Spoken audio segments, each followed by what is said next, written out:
Bonjour, bienvenue sur Venez Raisonnant. Nous sommes très heureux d'être avec vous dans ce moment de désapprendre pour réapprendre. Nous allons toucher un sujet pour répondre encore à vos questions, parce que vous êtes nombreux à nous envoyer des questions. Nous essayons de traiter ce sujet par la grâce de Dieu au fur et à mesure.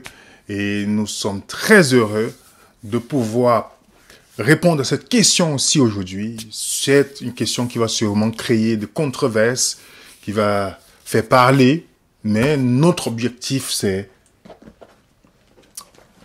Sola Scriptura. Donc, Venez Raisonnant, qui est un groupe de jeunes étudiants de la Bible qui se posent des questions et qui a pour objectif de pouvoir, seul, pas la Bible seule, et non Sola Cultura, nous voulons répondre à cette question selon la Bible, sans parti pris, et non pour défendre quiconque, mais seul par la Bible. Donc, si vous êtes ici sur cette chaîne, c'est parce que vous aussi vous posez des questions et que vous voulez que pour une première fois, ou comme d'habitude, vous voulez que ce que vous croyez, vous puissiez le justifier avec la Bible uniquement. Et ça, c'est très important. Puisque Pierre le dit dans 1 Pierre 3, verset 15, il dit « Sanctifie dans ton cœur le Seigneur Jésus-Christ étant toujours prêt à répondre. » Vous comprenez? Le mot répondre qui est apologétique, c'est-à-dire là de défendre sa foi. Il n'a pas dit sanctifie dans ton cœur et attends sur Venez Raisonnant, attends sur le tel pasteur, attends sur telle personne pour répondre. Non, non, non, non, non, non, non, non. Que chaque croyant doit être prêt à donner la raison pour laquelle il croit. Et ça, c'est pourquoi, après cette étude, nous allons mettre la documentation dans notre groupe Telegram, parce que cette étude va nous permettre aussi d'anticiper déjà sur notre formation que nous allons faire dans le livre d'Apocalypse qui commence bientôt. Donc, vous pouvez vous inscrire, c'est juste à la description de la vidéo. C'est une formation qu'on va pas mettre une vidéo. Ce sera l'étude avec chacun, tout le monde, Bible à main, les amis, Bible à main. Donc, au nom de l'équipe Venez Raisonnant, je vous salue, je vous dis bonjour, bon après-midi, dépendamment où vous êtes dans le monde. Et on va maintenant se tourner vers notre sujet qui est, pour répondre à cette question, excusez-moi, le sceau de Dieu est-il le sabbat? Le sceau de Dieu est-il le sabbat que Dieu nous inspire, qui nous guide au cours de cette étude? Est-ce que vous avez jamais posé la question, c'est quoi le sceau de Dieu? Qu'est-ce que le sceau de Dieu? Il y a certaines personnes qui vont vous dire, le sceau de Dieu, c'est telle chose, ou le sabbat. D'autres vont croire que le sceau de Dieu, c'est une certaine empreinte qu'on va avoir, un cachet qu'on va avoir littéralement sur le front. Et ça, c'est des questions que je dirais, des questions légitimes. C'est normal qu'on se pose des questions. De savoir c'est quoi le Dieu. Déjà, il faut d'abord le sceau de Dieu. Il faut d'abord savoir que l'expression sceau, c'est une expression, comme on appelle peut-être gravé dans la Bible, vous allez en voir gravé. C'est quelque chose, c'est un langage aussi de la Bible. Vous avez Exode 8, verset 11. Vous avez Exode, 28, verset 36 aussi. Tu feras une lame d'or et tu y graveras, comme on grave un cachet, sainteté à l'Éternel. Donc, c'était dans la culture de ce temps, il n'était pas étonnant de voir que les gens écrivaient et puis mettaient un sceau dans une lettre pour confirmer quelque chose. Vous avez, par exemple, dans le livre de 2 Rois, chapitre 21, où on nous dit, il écrivait au nom d'Akab, elle écrivait, donc c'était Jézabel, on se souvient de Jézabel, le roi du royaume d'Israël, et sa femme Jézabel, la reine, qu'on appelait la reine Jézabel, cette femme prenait le cachet du roi, écrivait et elle scellait, elle mettait le sceau royal afin de pouvoir arriver à ses objectifs. Donc, on voit cette expression, le sceau là, qu'on retrouve Chatham, qu'on retrouve dans ce verset, pour dire sceller, cacheter, opposer un sceau, clore, mettre fin, qui apparaît 27 fois dans l'Ancien Testament, ce mot. Vous avez aussi un autre mot, qui est aussi, qu'on retrouve, qui veut dire sceau, cachet, bac ou sceau. Donc, on retrouve ces expressions, vous allez voir parfois oh, les rois écrivaient une lettre, alors pour montrer que la lettre venait de... on mettait tard pour savoir que, ok, c'est le roi qui a mis son cachet, alors cette lettre doit être prise au sérieux. Le roi envoyé, il a confirmé par son cachet. Donc, aujourd'hui, on le fait aujourd'hui dans des choses administratives. Quand il y a quelque chose, généralement, quand c'est un courrier du gouvernement, vous mettez le cachet du gouvernement, vous dites, voilà, c'est le gouvernement qui a donné, c'est authentifié. Ok, vous voyez, dans le scellement, c'était quelque chose, c'est un langage, bien on a aujourd'hui, mais dans la Bible, il y avait. Donc, ça c'est quelque chose qui est connu pour les lettres et autres. Mais, il y a des personnes qui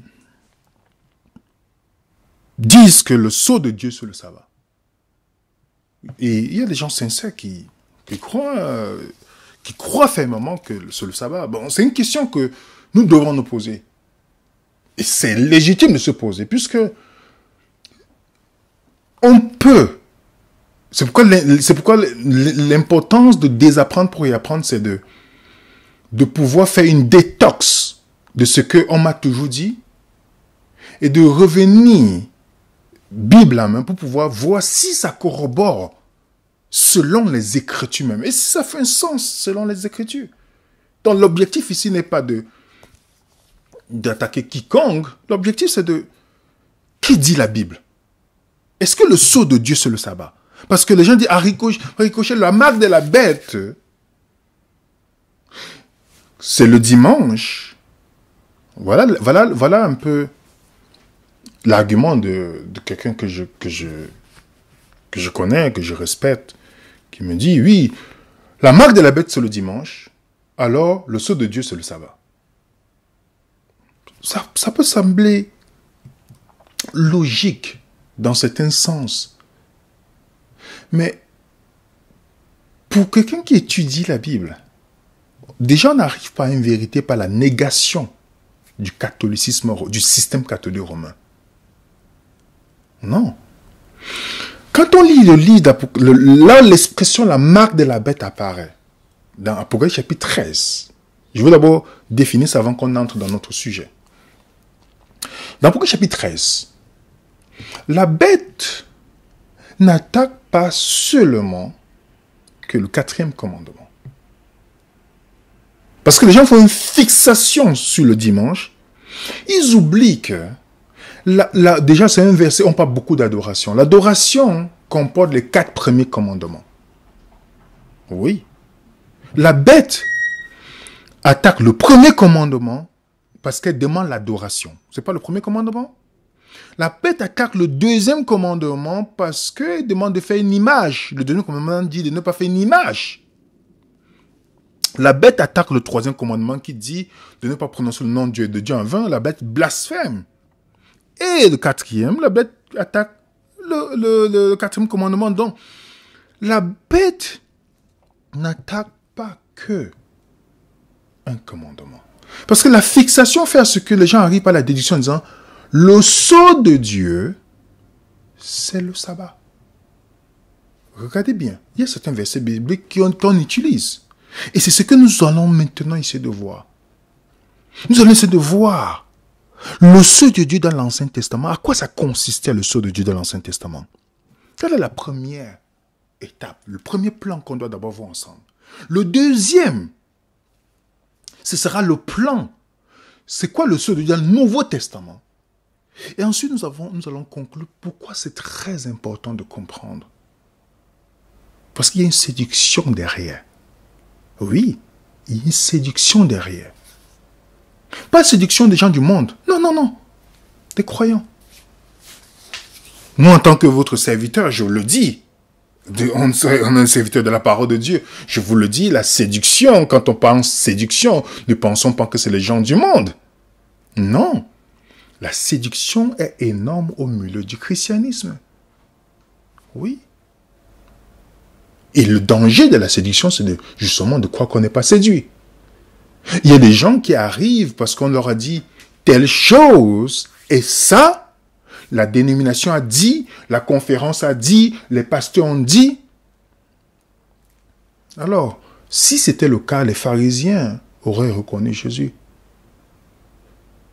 Pourquoi c'est une minorité qui a reconnu Jésus? Ceux qui étudiaient la parole, qui ont compris les prophéties à leur bonne place, pas ceux qui suivaient. Ok? Les 144 000, les croyants, enfin, suivent l'agneau. Ils ne suivent pas un pasteur autre que Jésus. Ils ne suivent pas un être humain. Ils suivent Jésus partout où il va. Donc, qu'est-ce que nous comprenons? Nous devons étudier la Bible et vérifier tout selon la parole de Dieu. Revenons sur le point maintenant. Le sceau de Dieu dans l'Ancien Testament. Premier point que je vais vous montrer, c'est dans Exode 31. Voici l'endroit, parce que le mot sceau, signe, parfois c'est souvent interchangé. Et je suis sûr qu'on vous a déjà donné ce verset pour vous montrer que le sceau de Dieu, c'est le sabbat. Voilà d'autres versets. Parle aux enfants d'Israël. Dis-leur, vous ne manquerez pas d'observer mes sabbats. Car ça sera entre moi et vous, parmi vos descendants, un signe auquel on connaîtra que je suis l'Éternel qui vous sanctifie. Les enfants d'Israël observeront le sabbat en le célébrant, eux et leurs descendants, comme une alliance perpétuelle. Ce sera entre moi et les enfants d'Israël, encore, vous voyez répéter, un signe qui devra durer à perpétuité. Car en 6 jours, l'Éternel a fait les cieux et la terre, et le 7e jour, il a cessé son œuvre, il s'est reposé. Donc, le mot signe ici, à cause de ce verset, certaines personnes disent, vous voyez, le sceau de Dieu, c'est le sabbat. Et l'argument étudié dans l'Ancien Testament, c'est ce verset. L'un des versets, vous allez voir, on va voir tous ces versets-là. Et on va voir, est-ce que dans l'Ancien Testament, le sceau de Dieu n'était que le sabbat? Peut-être beaucoup d'entre vous seront surpris. Nous avons le mot qui est signe là. Sceau, signe, signal, marque, bannière, souvenir, signe, miraculeux, témoignage, enseigne, étendard, miracle, preuve. Ce mot apparaît 79 fois dans 77 versets dans la Bible, dans 14 livres. Et c'est ce même mot, remarquez bien les amis, remarquez bien, c'est le même mot qui est utilisé ici. Genèse 17, verset 11. Vous vous circoncirez, et ce sera un signe d'alliance entre moi et vous. Regardez, Dieu parle à Abraham. Il dit aussi que la circoncision, c'est un sceau. Je pensais que c'était que le sabbat. Paul va même plus loin en commentant Romains 11, il dit, il reçut le signe de la circoncision comme sceau de la justice. Alors, si nous nous basons sur ce point-là, nous avons, je veux continuer avec d'autres versets, nous avons le sceau de Dieu qui fait référence au sabbat, signe. Nous avons la circoncision. Pourquoi est-ce que la circoncision apparaissait? C'était pour montrer que Dieu dit, ils m'appartiennent, c'est pas vrai? C'est comme un signe d'appartenance. Continuons. Nous allons encore voir un endroit où il y a ça. Donc, on voit déjà qu'il n'y a pas que le sabbat. Si on veut seulement respecter la ligne que sceau dans l'Ancien Testament, il n'y avait pas que le sabbat. Il y avait la circoncision. Est-ce qu'on est clair là-dessus? Est-ce que nous sommes d'accord? Si vous pouvez mettre dans le chat, est-ce que c'est, je veux qu'on avance pour comprendre. Qu'on comprenne avant d'avancer, excusez-moi, autant pour moi.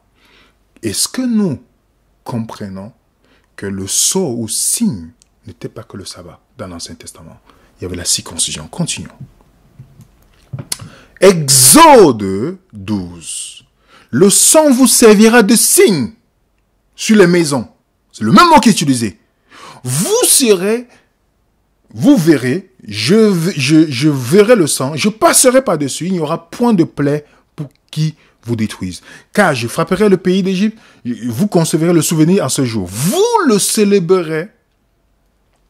Comprenez bien, vous le célébrez par une fête en l'honneur de l'Éternel. Vous le célébrez comme une loi perpétuelle parmi vos descendants.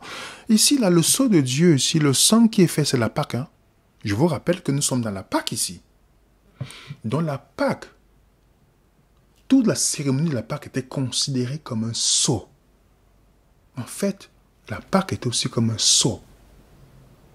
circoncision, sabbat, Pâques. La Pâque fait partie des fêtes. Comprenez bien. La Pâque fait partie des sabbats annuels. Quand vous voyez le mot parfois sabbat au pluriel dans l'Ancien Testament, c'est généralement pour faire référence au sabbat annuel. C'est pourquoi Paul dit souvent que personne ne vous juge au sabbat au sujet des sabbats. Vous voyez la référence de la concordance vous envoie dans Lévitique 23 où on appelle les sabbats. Donc, il y avait le sabbat qui était un sceau, il y avait la circoncision, mais il y avait aussi les sabbats. On a la confirmation ici. Exode 20.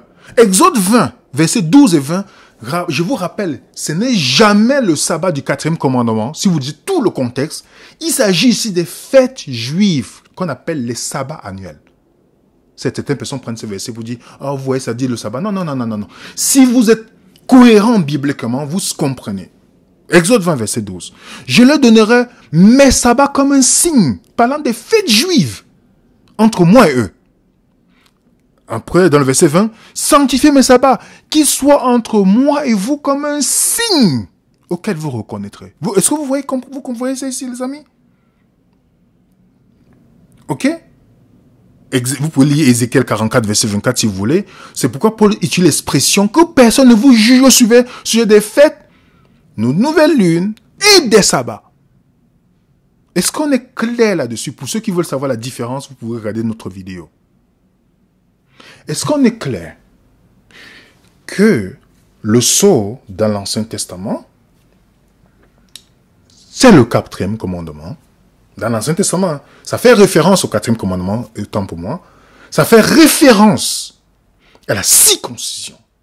Ça fait référence aux fêtes juives, dont les sabbats annuels. Il y a un dernier point. Dans l'Ancien Testament, Ézéchiel 9, le sceau ou la marque était synonyme de protection contre les calamités. Quand Dieu dit, la gloire du Dieu d'Israël se leva du chérubin sur lequel était et se dirigeait vers le seuil de la maison. Il appelait les hommes vêtus, l'homme vêtu de lin. On a étudié ce texte, portant une écritoire à la ceinture. L'Éternel lui dit, passe au milieu de Jérusalem, fais une marque sur le front des hommes qui soupirent et qui gémissent à cause de toutes les abominations qu'ils commettent. Donc, le sceau ici était comme un moyen de protection. De protection contre les calamités qui devaient venir quand on lit Ézéchiel chapitre 9. Restons dans la cohérence biblique. Nous voyons que dans l'Ancien Testament, le sceau n'était pas que le sabbat. Est-ce qu'on est d'accord là-dessus? Alors l'argument selon lequel le sceau de Dieu sur le sabbat, si on se base seulement sur l'Ancien Testament, on n'est pas dans la cohérence. On ne doit pas choisir ce qui nous intéresse, ce qui va aller dans notre pensée. Si on doit dire que c'est ça, on doit prendre tout ce que Dieu fait référence comme sceau. Dans l'Ancien, le Premier Testament. Est-ce qu'on est clair là-dessus? Alors, comment Paul interprète-t-il la circoncision dans ce sens? Est-ce qu'il interprète comme quelque chose qu'on doit le faire pour être sauvé? Galates 5? Non. Il dit, si quelqu'un s'est circoncis, Christ lui sert à rien. Parce que derrière ça, c'était le symbolisme. Contrairement, les Juifs ont élevé le symbole, ils ont oublié le sens de ce que Dieu voulait enseigner. Est-ce que vous comprenez? Parce que le mot sceau veut seulement faire référence à un signe d'appartenance. Quand Abraham se fait circoncis, Dieu voulait, parce que les païens ne le faisaient pas, c'est pas pour être sauvé. Et Paul l'explique. Comme un gage, c'est un signe d'appartenance. Vous dit, vous serez différents des autres. On va venir là-dessus. Ok? On va revenir tantôt. Dans le Nouveau Testament, la première place où on parle de sceau, c'est Jean 6, verset 27.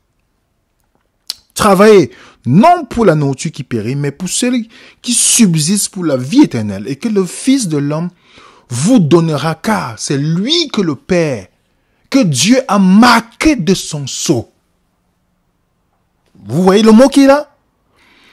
Jésus, le Père a marqué Jésus de son sceau. Alors si nous disons que Jésus, que le sceau c'est le sabbat, ce texte n'a pas de sens.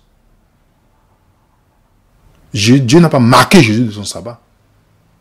Jésus était sans péché, ça veut dire qu'il a marché selon tous les commandements de Dieu, sans péché un seul. On est d'accord là-dessus, non? Donc, Jésus était marqué du sceau de Dieu. On va voir plus tard, c'est quoi le sceau, justement, là. Nous avons la deuxième place, où on nous parle du sceau. En lui, vous aussi, après avoir entendu la parole de Dieu, de la vérité, l'évangile de votre salut, qui en lui vous avez cru, vous avez été scellés. Ok, vous avez été scellés. Donc, Paul parle ici de quelque chose qui est passé. Il parle d'un acte. Vous avez été scellés du Saint-Esprit qui a été promis, lequel était un gage de notre... On va revenir sur le mot gage. Parce que, en fait, le sceau ici, ça fait référence à un acte divin par lequel le Saint-Esprit devient le gage et le garant de notre salut. Donc, il parle de gage ici. Donc, il garantit notre rédemption tant que nous restons fidèles à l'appel jusqu'à la fin. Ok? Est-ce que vous voyez très bien le texte ici? Donc, cette première récompense garantie, c'est garantit un paiement futur complet. Donc, c'est comme un garant. Si vous êtes quelque part, on vous demande de mettre une garantie, c'est que vous êtes sûr qu'après, vous allez venir finir le reste. Donc, c'est comme une garantie dans le mot ici, là, scellé, que vous pouvez retrouver, mettre un sceau, marqué. Dans le Saint-Esprit, au temps de Paul, c'était, vous avez été scellés. C'est pas futur, mais vous avez été scellés. Écoutons bien, les amis. Vous avez été scellés. Et le Saint-Esprit a été donné comme un gage, comme un garant. Ok?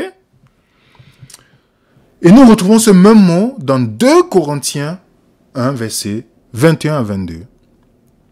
Oh, et lui, et celui qui nous a fait mis avec vous, en Christ, qui nous a oint, c'est Dieu, lequel nous a aussi marqué. Vous voyez le mot qu'il a? D'un sceau, et a mis dans nos cœurs les arts de l'esprit, comme garantie. Il nous a marqué. On voit le même mot qui apparaît ici. Éphésiens 4, verset 30.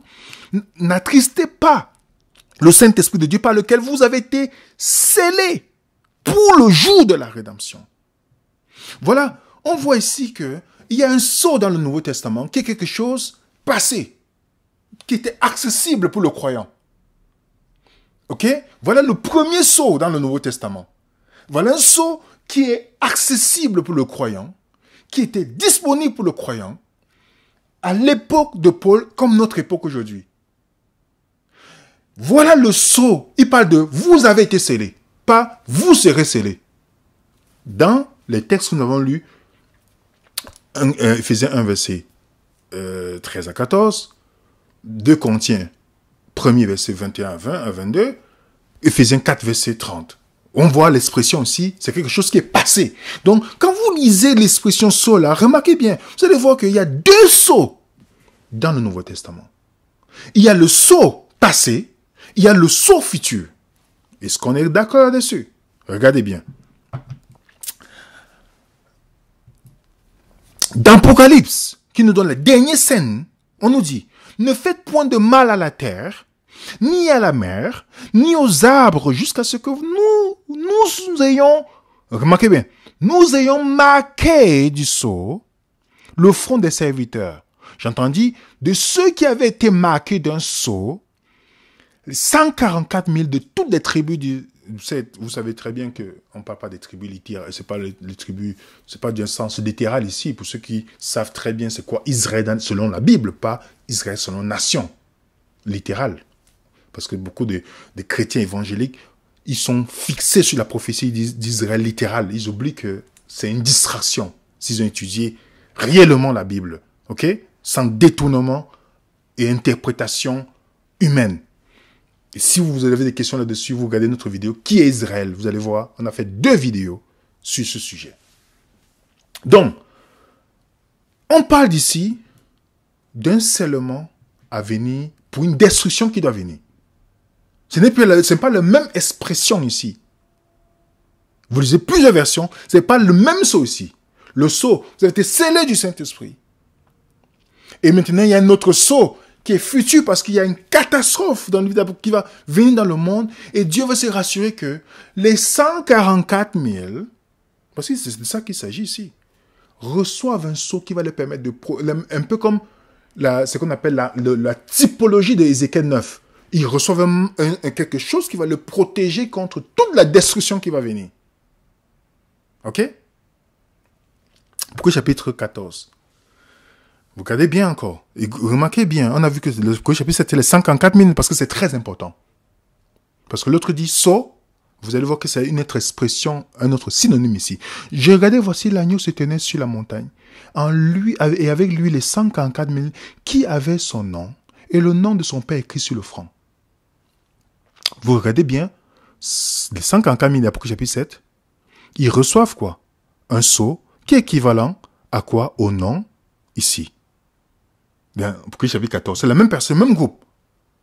Sceau, nom. En fait, c'est le même groupe. Le sceau, c'est le nom. C'est le même groupe. Le sceau, c'est le nom. C'est pourquoi à la fin, Apocalypse chapitre 22 nous dit, il y aura plus d'anathème. Le trône de Dieu, l'agneau sera dans la ville, ses serviteurs le serviront et verront sa face et son nom sera sur le front. Vous voyez bien la différence ici? Le nom sera sur le front. Le sceau, le nom sera sur le front. Là, on parle de futur. On est dans le futur ici. On n'est pas dans le passé. On parle du futur ici. Donc le sceau qu'on reçoit du Saint-Esprit est différent du sceau futur. Est-ce qu'on est clair là-dessus? Je vais expliquer encore plus au fur et à mesure que nous avançons. Donc, le front est très, très important. On sait très bien que le lobe frontal contrôle nos comportements les plus complexes tels que les prises de décision. C'est ici la prise de décision. Le centre de décision. L'ennemi le sait très bien. C'est pourquoi on a les jeux vidéo, on a toutes ces choses pour détruire le lobe frontal. Le lobe frontal est tellement important que selon les études, c'est le siège de la spiritualité, de la moralité, de la volonté. Lui, l'ennemi sait très bien. Il sait très bien que Dieu veut mettre son sceau. Je veux mettre son nom sur le front. Vous voyez que la différence? Le nom, c'est quoi dans la Bible? Moïse dit, fais-moi voir ton nom. Dieu dit, Moïse dit, fais-moi voir ta gloire. Dans Exode 33, verset 18, Dieu dit, je ferai passer mon nom. Je proclamerai le nom de l'Éternel. Et dans Exode 34, on nous dit bien, l'Éternel descendit sur une nuée et proclama. Donc Moïse proclame le nom de Dieu ici. Il proclame parce que dans la Bible, le nom, c'est le caractère. Éternel, éternel, Dieu bon, Dieu miséricordieux, compatissant, lent à la colère, riche en bonté, en fidélité, qui conserve son amour jusqu'à 1000 générations, qui pardonne l'iniquité, la rébellion, le péché. Il proclame le caractère de Dieu ici. Le Saint inspiré, Moïse proclame le caractère de Dieu ici. C'est pourquoi dans la Bible, vous allez voir parfois le nom Abraham qui de Abra à Abraham. On voit Sarah qui de Sarah à Sarah, Jacob qui de Jacob à Israël. Vous voyez, le nom c'est synonyme du caractère dans la Bible. Quand on parle de Jésus, il sauvera, il sauvera. Donc, vous voyez que le nom est synonyme de caractère. Donc, selon le Nouveau Testament, qui est en fait l'Ancien Testament révélé, on a 2 seulement. 2 seulement. Je me dis, mais William, 2 seulement, on pensait que c'était... Si vous et moi, on a bien suivi tout ce que nous avons dit jusqu'à date, nous voyons qu'il y a 2 seulement dans le Nouveau Testament. Le premier seulement, je reviens, se trouve dans Éphésiens. Éphésiens, remarquez, on va relire encore ensemble parce que là, on va maintenant expliquer les 2 seulement et on va expliquer à la fin pourquoi c'est très important. En lui, vous aussi, après avoir entendu la parole de la vérité, l'évangile de votre salut, en lui, vous avez cru. Vous avez été, comprenez bien l'expression, vous avez été scellés du Saint-Esprit qui avait été promis, lequel est un gage de notre héritage pour la rédemption de ceux que Dieu s'est acquis, à la louange de sa gloire. Donc, le premier scellement, c'est comme une garantie que Dieu dépose. Le premier scellement, c'est parle d'une expérience actuelle qu'on a avec Dieu. Est-ce que Jésus n'avait pas promis le Saint-Esprit pour nous conduire à la vérité, pour nous permettre d'avoir la victoire sur le péché, pour nous permettre de marcher selon la justice? Est-ce qu'on peut recevoir le Saint-Esprit et continuer à pécher? On a dans le livre d'Actes, pour ceux qui étudient le livre d'Actes, est-ce que Pierre qui a reçu le Saint-Esprit n'a pas été hypocrite? Ananias n'a pas reçu le Saint-Esprit avec les autres? Est-ce qu'il n'a pas trompé les autres? Ananias et Saphira dans Actes chapitre 5? Oui, la première expérience, c'est quand on donne notre vie à Jésus, on reçoit le Saint-Esprit. Il y a des gens qui reçoivent le Saint-Esprit sans même être baptisés. Acte chapitre 10, avant même d'être baptisés. Acte chapitre 10, qu'on aille. Donc, le premier acte du croyant, c'est qu'il reçoit le Saint-Esprit qui va l'aider. Quel est le but? Comme pas de gage. Qui va l'aider dans sa maturité, à grandir au fur et à mesure. Selon comment il permet le Saint-Esprit de travailler dans sa vie. Donc Dieu donne d'abord ça comme un garant parce que Jésus a dit, il est avantageux que je m'en aille. Vous recevez le Saint-Esprit, il va vous enseigner ça. Il va faire. Est-ce qu'il connaissait tout? Non. Le Saint-Esprit devait le permettre dans la croissance, dans la sanctification. Souvent on dit l'héritage avait les sanctifiés.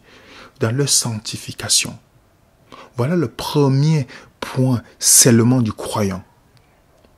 Qui reçoit le Saint-Esprit. Quand il accepte Jésus dans sa vie, il reçoit comme une garantie qui va l'aider. Jésus dit, vous ne le laisserez pas orphelin, ce qui va permettre au croyant dans sa croissance. Mais la croissance, c'est pour quel but? Le but de la croissance, c'est pour arriver à la maturité. Oui. Est-ce que le Saint-Esprit parle de lui? Ou il est là pour révéler quelqu'un? Il est là pour nous permettre de ressembler à quelqu'un. C'est pas vrai? Est-ce que le Saint-Esprit, Romains 8 nous dit, parlant du fait que quand on reçoit le Saint-Esprit, on devient enfant de Dieu. Quand on est devenu croyant, à ce moment, officiellement, l'Esprit nous dit, Abba Père, comme Paul dit, Abba Père. Donc, nous recevons Dieu comme on devient enfant de Dieu. C'est une promesse divine. Romains 8, je pense, le verset 16. Et le deuxième scellement maintenant, c'est ça qui est intéressant. C'est quelque chose que les serviteurs de Dieu, il y a ceux les catastrophes qui vont venir, c'est ceux qui n'auront pas eu la possibilité d'avoir le deuxième scellement. Ceux qui vont recevoir. Dans le 9, verset 4, il leur fut dit de ne point faire de mal à la terre, ni à aucune verdure, ni à aucun arbre, mais seulement aux hommes qui n'avaient pas le sceau de Dieu sur le fond. Là, on parle dans le futur, là. C'est quelque chose qui va arriver dans le futur. Vous voyez ça?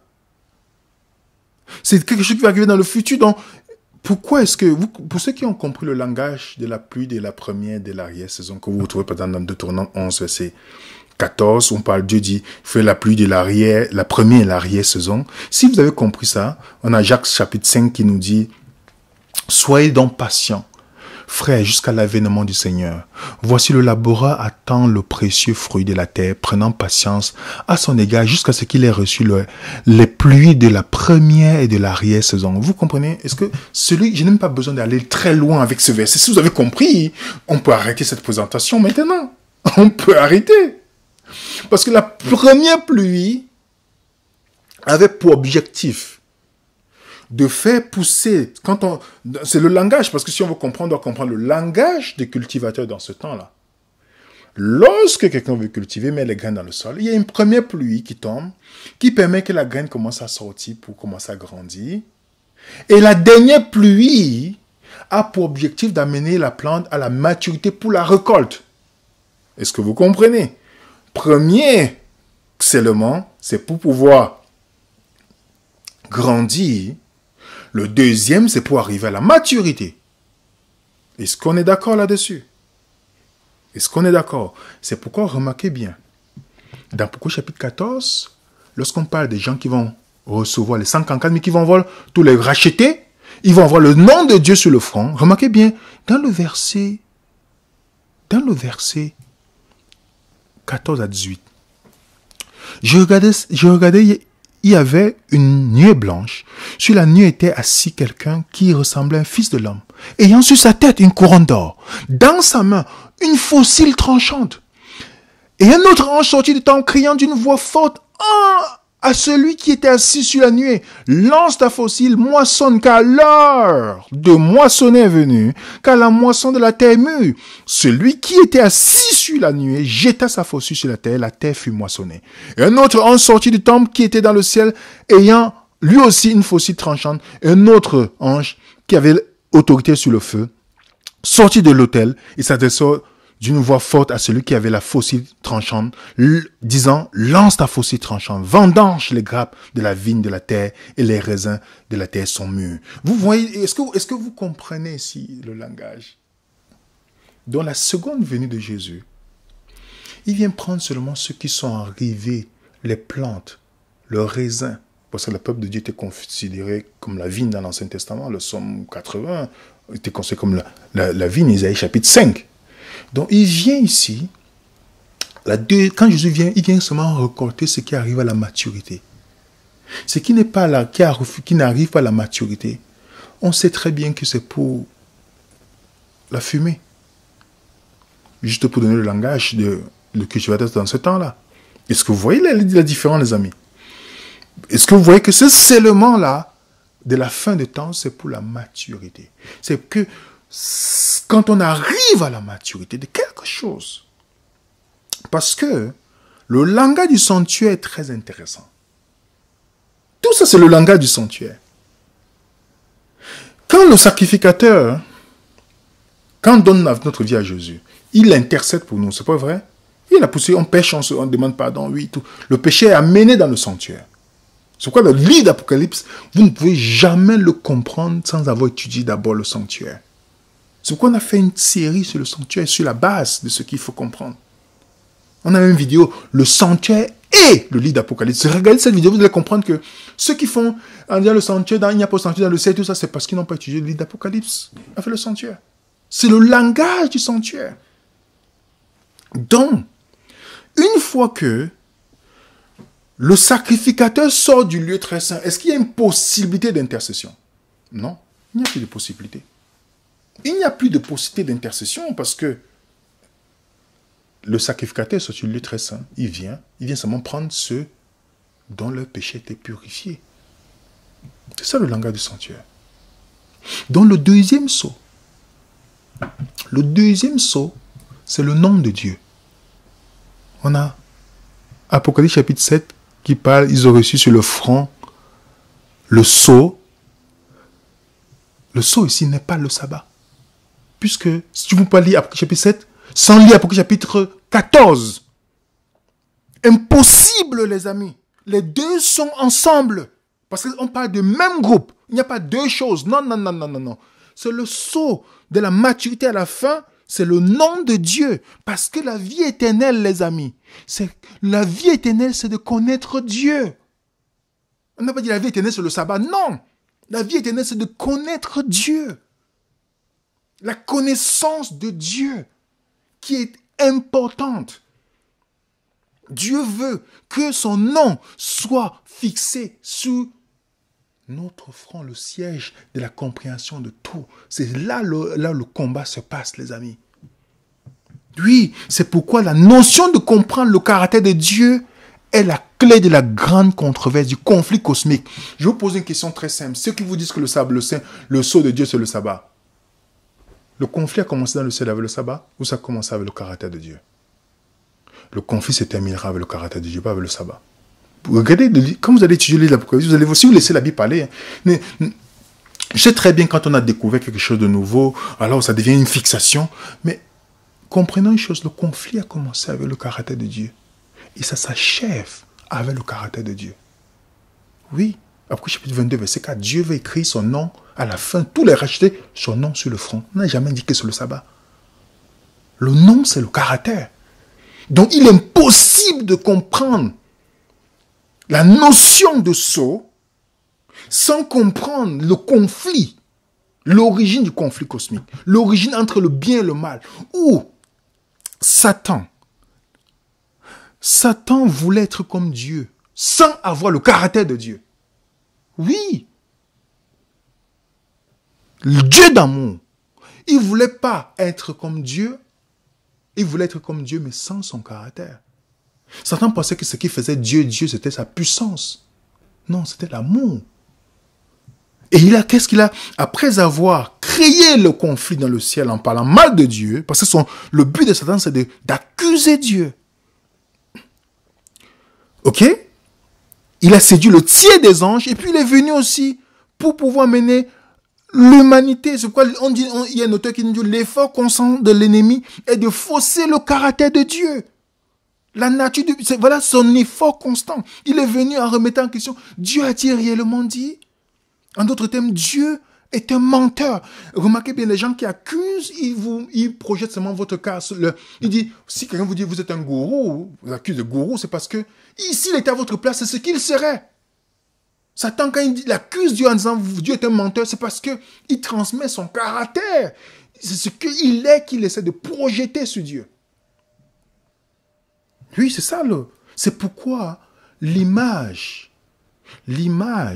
qui a une valeur inestimable qui a été volée au monde est l'image de Dieu.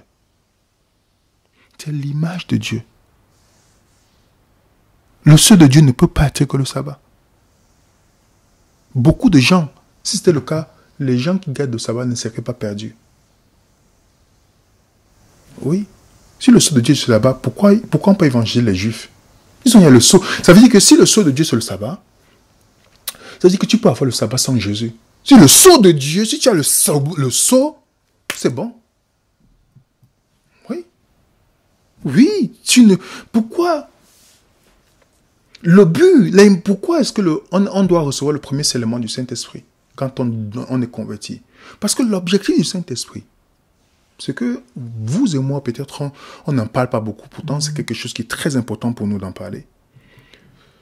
L'objectif du Saint-Esprit, c'est de nous amener à que notre vie soit en conformité avec la loi de Dieu. La loi d'amour de Dieu. Pas la loi d'interdiction qui est présentée par les pharisiens, non, la loi d'amour. C'est pourquoi dans Ézéchiel dit bien, je vous donnerai un cœur nouveau, je mettrai un esprit nouveau, j'ôterai votre cœur de pierre, de votre corps le cœur de pierre, je vous donnerai un cœur de chair. Je mettrai mon esprit en vous et je ferai en sorte que vous suivez mes ordonnances, pour que vous observez mes lois. C'est pourquoi on avait vu ensemble, pour ceux qui ont vu notre vidéo, le but du Saint-Esprit, c'est de mettre l'amour de Dieu dans notre cœur. Le Saint-Esprit nous permet de marcher sur la loi de Dieu. C'est pourquoi on nous dit, la loi de Dieu, pour ceux qui ont vu notre vidéo sur ce qu'on avait expliqué, c'est l'expression de son caractère. Dieu amour, la loi amour. L'amour, c'est l'accomplissement de la loi. Dieu est juste, la loi est juste. Donc, le but, c'est de nous amener, pas au sabbat, mais à la loi de Dieu. Le Saint-Esprit nous guide. Il nous amène que notre vie, pas de notre force, mais c'est lui qui nous permettra de vivre en accord avec la loi de Dieu, qui est l'expression de son caractère. C'est pourquoi dans Isaïe 8, on dit, lis le témoignage, c'est la loi parmi mes peuples. On n'a pas dit, c'est le sabbat, c'est ma loi parmi mon peuple. Oui, les amis. Et le Saint-Esprit joue ce rôle de scellement dans Éphésiens 1, verset 13 à 14, et dans Éphésiens 4, verset 30, n'attristez pas le Saint-Esprit par lequel vous avez été scellés pour le jour de la rédemption. Pour ce jour-là, on a été scellés pour ça. Donc le Saint-Esprit nous permet de tomber en amour de Dieu et nous transforme au fur et à mesure pour que nous puissions percevoir le caractère de Dieu au fur et à mesure dans notre marche chrétienne. L'année passée, la perception de Dieu que j'avais est différente de cette année par la grâce de Dieu. Et ce sera, au fur et à mesure, tu découvres, waouh, je n'avais pas vu ça, oh Seigneur. Parce que l'ennemi, la chose qu'il a volée à l'humanité, c'est d'abord le caractère de Dieu. C'est pourquoi, une fois que Adam et Ève n'avaient pas une bonne perception de Dieu, tout ce qui est resté manger le fruit n'était que la résultante. Et pourtant, on peut garder le sabbat sans le caractère de Dieu, comme les pharisiens. C'est pourquoi vous allez voir, dans 2 Corinthiens, Paul dit, « Oh, le Seigneur, c'est l'Esprit. Là où il y a l'Esprit du Seigneur, là est la liberté. » Nous tous qui, le visage découvert, contemplons comme dans un miroir la gloire du Seigneur, nous sommes transformés à la même image de gloire en gloire, comme par le Seigneur l'Esprit. Est-ce que vous voyez ici, là? Vous voyez, gloire, c'est quoi? C'est le caractère. Gloire, non, caractère. Une fois que l'on a reçu le Saint-Esprit, on est transformé, remarquez bien, de gloire en gloire. Dans Romains 1, il dit de foi par la foi pour la foi. Donc, là-bas, c'est la foi et on grandit. Et c'est pourquoi le but de grandir, c'est d'arriver à cette maturité où on va recevoir totalement la claire conception de Dieu. Dieu souffre, les amis. Je vais vous dire une chose. Dieu souffre de voir que nous avons une mauvaise perception de lui. Dieu souffre. Combien de fois nous désobéissons? Vous pensez que la clé pour obéir à Dieu, est-ce que vous pensez que la clé pour obéir à Dieu, c'est de te donner le bon conseil? Combien de fois on a dit, Seigneur, c'est la dernière fois que je fais ça, et on l'a fait. Vous pensez que c'est ça la clé pour obéir à Dieu? En sermonnant les gens, arrête de faire ceci. Vous pensez ça? Ou quand quelqu'un pêche, on dit, oh, pourquoi tu as fait ça? Vous pensez que qui a la puissance en lui pour arrêter de pécher? Qui? L'ennemi ne va jamais empêcher quelqu'un d'être religieux. Mais il va t'empêcher de connaître Dieu. C'est pas pour rien que Jésus dit la vie éternelle. Les pharisiens pensaient que la vie éternelle, c'est d'aller vivre au ciel. Et les gens qui sont prêts, même ceux qui nous regardent là, qui sont prêts d'aller vivre dans le ciel sans Dieu. Quand on lui dit, oh oui, je vais aller, oui. Le ciel, il y a l'or là-bas. Pourtant, les anges ne voient pas l'or. Ils voient la présence de Jésus. Voilà ce que les anges voient. C'est pourquoi vous allez voir la religion du pharisianisme. C'est d'abord, ce n'est pas l'amour. C'est un amour qu'ils aiment, comme Jésus dit, les pharisiens aiment seulement quand ils sont d'accord. Quand ils ne sont pas d'accord, oh, on te déteste, on te met de côté. Voilà la première chose. Ils aiment se comparer aux autres. Ils aiment, c'est la religion d'extérieur, la langue juive qui arrive au talon. C'est la religion de la transformation extérieure. Je suis végétalien, je suis sauvé. Je suis ceci. Moi, je suis végétalien, mais ce n'est pas une gage de salut pour moi. Impossible. Arrière de moi cette pensée-là. Ok? Mais il y a des gens qui mettent tout sur leur apparence extérieure. Jésus n'a jamais prêché à quelqu'un, il a dit, vas-y, va changer tes bijoux là. Jésus n'a jamais fait ça. Jésus commence son but, c'est de l'intérieur. Parce que tu peux te transformer extérieurement. L'intérieur est pourri. Et c'est pourquoi les pharisiens, parce qu'ils n'avaient pas une claire conception de Dieu. Ils manifestaient le caractère de Satan. Parce que la marque de la bête, en fait, c'est une vision erronée de Dieu. La marque de la bête, c'est une vision. Vous voyez, parce qu'on voit seulement le côté littéral de la marque de la bête, mais on oublie ce qui est derrière. Avant que les gens acceptent la marque de la bête, avant qu'ils acceptent quoi que ce soit, ce sera la résultante d'une vision erronée de Dieu. C'est pourquoi, contrairement à la marque de la bête, dans l'expression du caractère de Dieu, c'est l'amour. Il n'y a pas de restriction, il n'y a pas de radiation, d'exclusion, non, c'est l'amour. C'est l'amour qui est le moteur. Dans la marque de la bête, c'est la contrainte. Si tu n'es pas d'accord avec moi, voilà ce qu'on fait. Tout. Voilà, c'est pourquoi c'est contraire à la liberté. L'amour est le moteur. C'est pourquoi vous allez voir dans Jésus, notre Seigneur Jésus dit aux disciples, dans sa prière, Père juste, le monde ne t'a point connu. Comprenez bien l'expression de Jésus, les amis. Mais moi, il y a les juifs parmi qui ont le sabbat, n'est-ce pas? Il pouvait dire, mais vous avez le sceau, c'est bon. Non, le monde ne t'a point connu, mais moi, je t'ai connu. Ceux-ci ont connu que tu m'as envoyé. Je leur ai fait connaître ton nom. Voilà la mission de Jésus. leur ferai connaître afin que l'amour dont tu m'as aimé soit en eux. L'amour soit en eux. Que je sois en eux.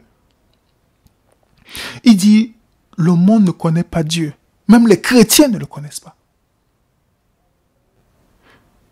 Il dit, cet amour soit en eux. Est-ce que c'est dans leurs jambes? Non, dans leur esprit. Le texte ne dit pas que le monde ne te professe pas. Est-ce qu'il y a beaucoup de croyants dans le monde? Est-ce qu'il y a beaucoup de gens qui ont le manteau du christianisme? Est-ce qu'il y a les dénominations qui chantent chaque jour? Oh, ils construisent les bâtiments, ils construisent des choses pour Dieu, pour impressionner Dieu. Tu as vu notre église, on a financé ceci, on a construit. Oui. Jésus n'a pas dit, le monde ne te professe pas, il dit, le monde ne te connaît pas. La connaissance de Dieu est la clé importante pour nous. Une fois qu'on aura une conception claire de Dieu sur tout, l'ennemi n'a plus de pouvoir sur nous. Il le sait très bien. On peut connaître tout intellectuellement, mais sans la connaissance de Dieu, tout est zéro. C'est pourquoi dans Ésaïe 11, verset 8 à 9, il dit, la vache et l'ours, il parle du nouveau monde. Remarquez bien, la vache et l'ours auront un même pâturage, le petit un même gîte. Le lion comme le bœuf mangera de la paille. Le nourrisson s'ébattra sur l'antre de la vipère, et l'enfant sevré mettra sa main dans la caverne du basilic. Il ne se fera ni tort ni dommage sur toute ma montagne sainte, car la terre sera remplie de la connaissance de l'Éternel comme le fond de la mer par les eaux qui la couvrent. Et ce que vous voyez, c'est quelque chose qui est très fondamental. La terre sera remplie de la connaissance de Dieu. Donc quand le monde sera rempli, la terre sera remplie de la connaissance de Dieu, il n'y aura plus de mal qui se fera. Est-ce que vous voyez ça? C'est pourquoi dans Apocalypse chapitre 22, verset 4, on dit, il n'y aura ni d'anathème, il n'y aura plus d'anathème. Le trône de Dieu et l'agneau sera là dans la ville, ses serviteurs le serviront. Ils verront sa face et son nom sera sur leur front. Ok? Sur le front. Le sceau de Dieu est uniquement sur le front. Pas sur la main. La marque de la bête, c'est sur la main et sur le front. Ça veut dire, il y a l'œuvre de la personne. Ok? Le sceau de Dieu, le nom de Dieu, le caractère de Dieu. Pour la maturité, ça sera seulement sur le front. Ça veut dire que tu ne gagnes pas par tes œuvres. Ce n'est pas par tes œuvres que tu auras ça. Ok? Ce ne sera pas par tes œuvres que tu auras cela. Donc, il y a beaucoup de gens qui sont sincères, que je connais, qui observent, mais beaucoup de gens observent le sabbat, mais beaucoup observent le sabbat, mais ils n'ont pas le caractère de Dieu. Oui. Ils n'ont pas le caractère de Dieu. Ils ont la religion sans Dieu. Oui. Est-ce que vous avez vu le sermon de Jésus à Marie Magdalène? Il a dit, retire maintenant ton vêtement, va, ne pêche plus, enlève tes bijoux, tes maquillages, toutes ces choses. Est-ce que vous avez vu ça? C'est pourquoi vous allez voir qu'à un certain temps, moi, ce n'est pas les sujets sur lesquels j'en pose sur les questions. Un chrétien doit-il mettre, une femme doit mettre le pantalon, une femme doit-il mettre les bijoux? Je dis, écoute, tu peux changer toutes ces choses. Il faut commencer à la base. Tu peux changer ces choses sans Jésus. Il y a des gens dans le monde qui n'ont pas Jésus, mais qui ne mettent pas toutes ces choses-là. Oui. Ça veut dire quoi? Qu'ils ont le caractère de Dieu? Non.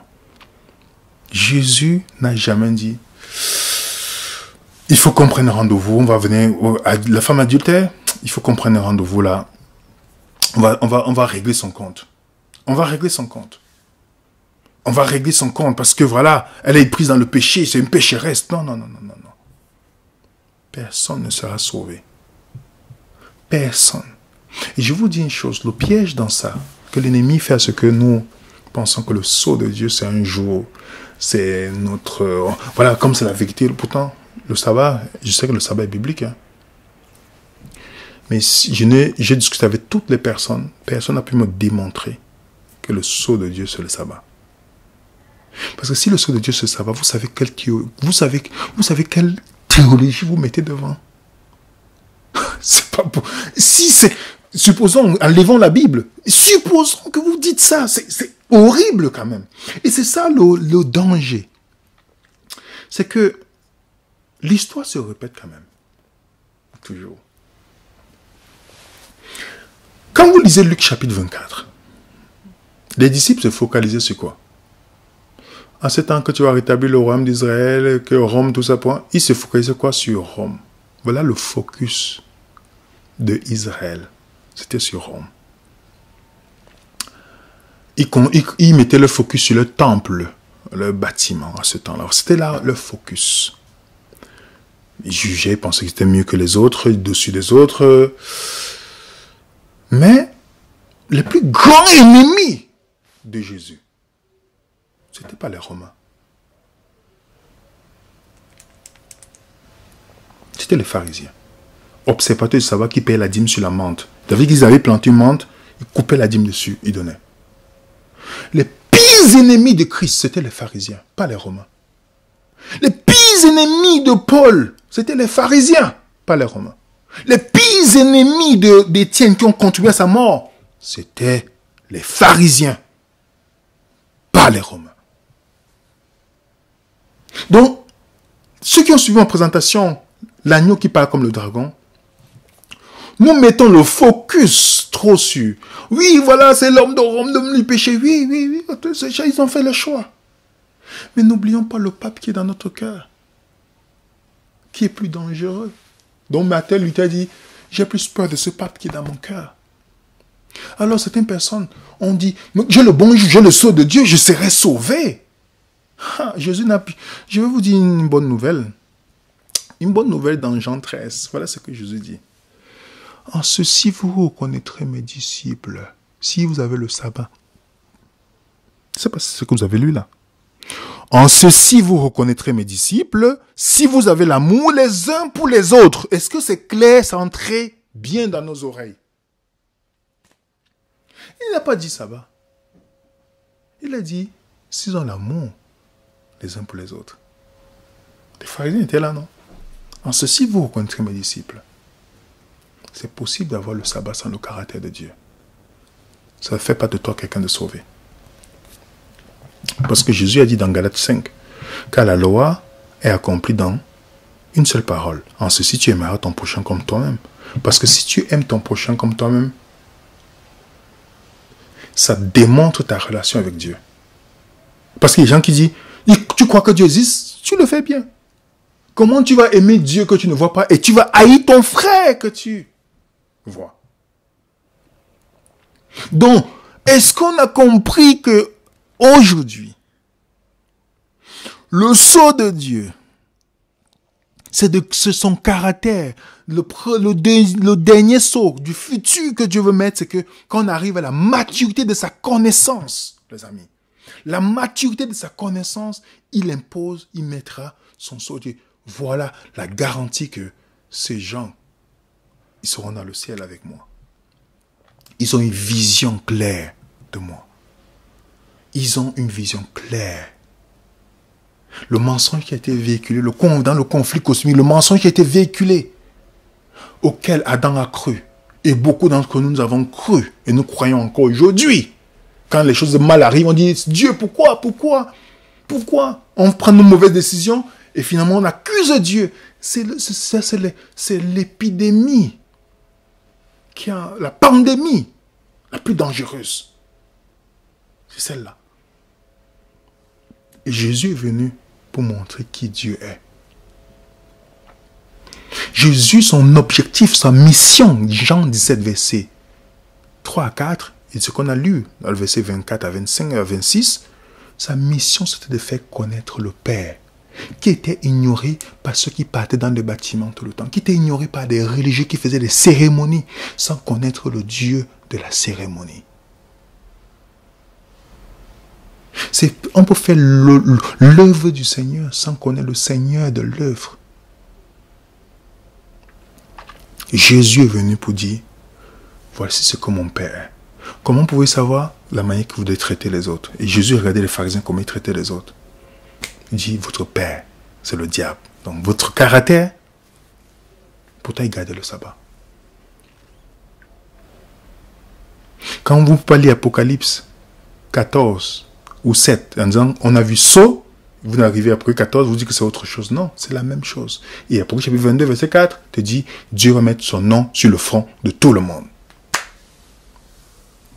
Voilà ce que Dieu dit.